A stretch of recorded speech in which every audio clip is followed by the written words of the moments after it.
வணக்கம். ஃபர்ஸ்ட் நியூஸின் பிரதான செய்திகளோடு இணைந்திருக்கும் நான் கிருபா தமிழ்வெளி. விரிவான செய்திகளுக்குள் செல்லும் முன்னதாக முதலில் இன்றைய தலைப்புச் செய்திகள். நோர்வேயில் பயங்கரம், காரில் எரிந்த நிலையில் புலம்பெயர் தமிழரின் சடலம் மீட்பு. குடிவரவு குடியகழ்வு திணைக்களத்தின் பிரதானி அவசர அழைப்பு. பிரேசிலில் வரலாறு காணாத வெள்ளப்பெருக்கு, 90 பேர் உயிரிழப்பு. சக்தி வாய்ந்த ஆயுதங்கள் வழங்குவதை நிறுத்திய அமெரிக்கா.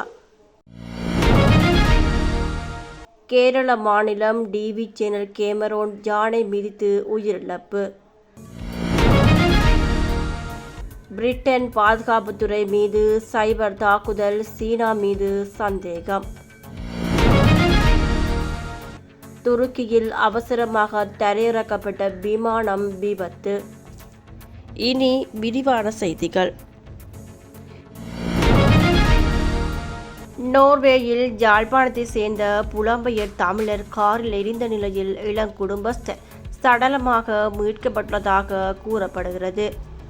சம்பவத்தில் உயிரிழந்தவர் 2 பிள்ளைகளின் தந்தை எனவும் கூறப்படுகிறது.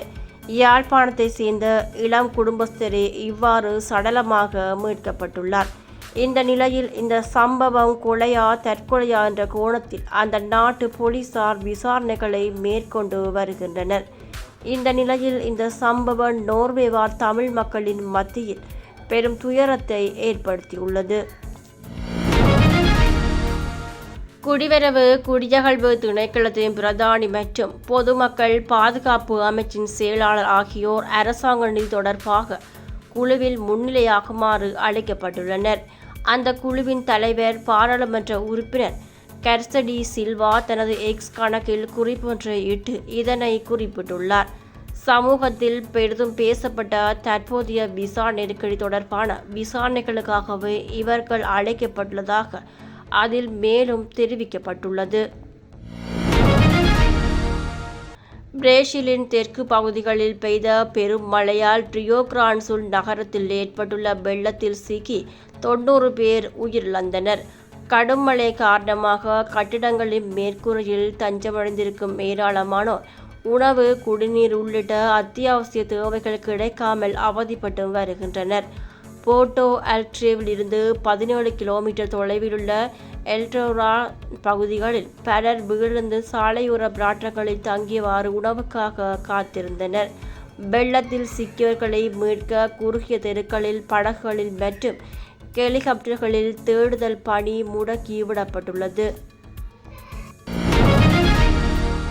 இஸ்ரேலுக்கு சக்தி வாய்ந்த ஆயுதங்களை வழங்குவதை வாஷிங்டன் நிறுத்திவிட்டதாக அமெரிக்க அதிகாரி ஒருவர் தெரிவித்துள்ள கருத்தை அடுத்து காசாவின் தெற்கு நகரமான ரபாவின் புறநகரில் இஸ்ரேலிய துருப்புகளுடன் போரிடப் போவதாக ஹமாஸ் அறிவித்துள்ளது. ரபா மீதான இஸ்ரேலிய படையெடுப்பை தடுக்க அமெரிக்கா முற்பட்டாலும் அது பயனளிக்கவில்லை.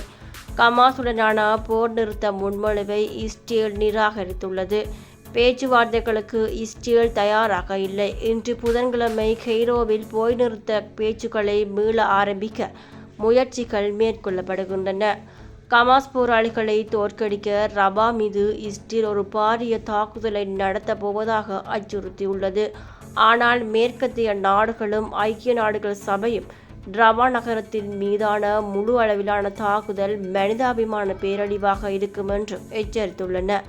ஹமாஸ் தனது போராளிகள் ரபாவின் கிழக்கில் இஸ்ரேலிய படைகளுடன் போரிட்டு வருவதாக கூறியுள்ளது.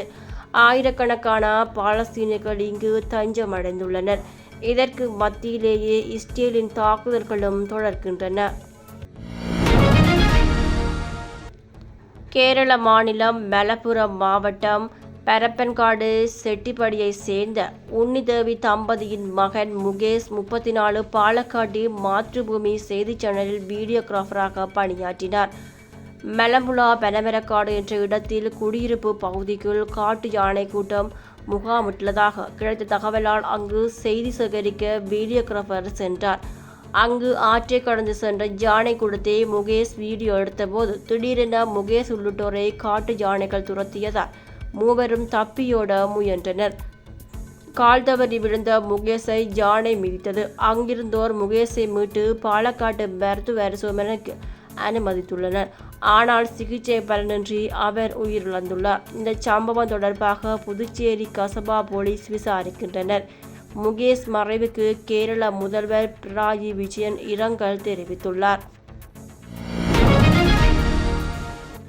பிரிட்டன் பாதுகாப்புத் துறையை குறிவைத்து நடத்தப்பட்ட சைபர் தாக்குதலில் இராணுவ வீரர்கள் சிலரின் வங்கிக் கணக்கு விவரங்கள், வீட்டு முகவரிகள் போன்ற தகவல்கள் திருடு போயிருக்கலாம் என கூறப்படுகிறது.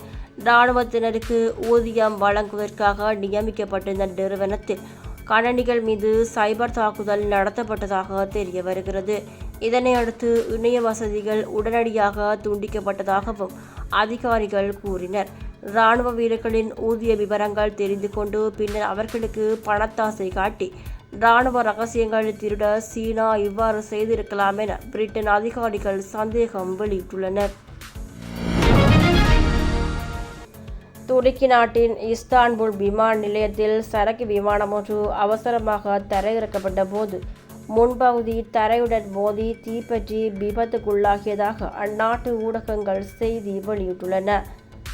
ஃபெடெக்ஸ் எக்ஸ்பிரஸ் நிறுவனத்துக்கு சொந்தமான போயிங் 765 விமானத்தின் முன் தரையிறங்கும் கியர் செயலிழந்ததால் பின் தரையிறங்கும் கியரை மட்டுமே பயன்படுத்தி தரையிறங்கியதால் விமானத்தின் முன்பகுதி தரையுடன் மோதி தீப்பொறி பறந்துள்ளதாக தெரிவிக்கப்பட்டுள்ளது.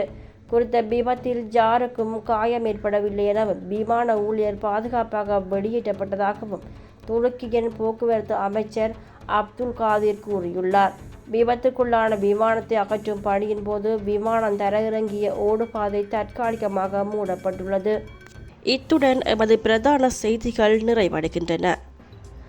தரமான செய்திகளை உடனுக்குடன் தாமதமின்றி தெரிந்து கொள்ள தொடர்ந்தும் எம்மோடு இணைந்திருங்கள். நன்றி.